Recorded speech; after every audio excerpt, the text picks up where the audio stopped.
ఈరోజు పొద్దుటి నుంచి పని చేస్తా ఉంటే వస్తానే ఉందనమాట. ఒక్కొక్క రోజు అంతే ఎంత చేసినా కూడా ఆ పననేది వగదిగదనమాట. ఇంక పొద్దున్నే ఈరోజు మా వారు పీటీ లేదు. ఇంక డ్యూటీ ఉందనమాట. సరేనని చెప్పి కూరగాయలైతే తీసుకొచ్చారు. ఇంక కూరగాయలు తేంగానే కరేపాకు, కొత్తిమీర ఇవన్నీ గూడా ఇంక ఒలిచి ఫ్రిడ్జ్‌లో పెట్టేసాననమాట. ఇంక అయ్యున్నా గూడా ఈ ఎండకే వడబడిపోతాయి. ఇంక మెత్తగా అనిపిస్తాయనమాట కొత్తిమీర అయ్యయితే మటుకు. ఇంక అయ్యయితే సర్దేశాననమాట.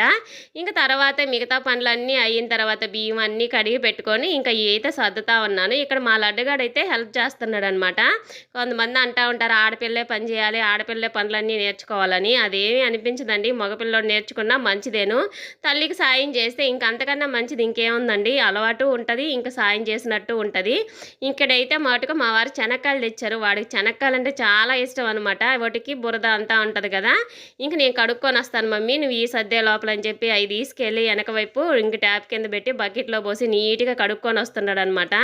నాకిక్కడ అర్థం కావట్లేదు ఇన్ని కూరగాయలున్నాయి ఏం కూర వండాలి ఇవాళని.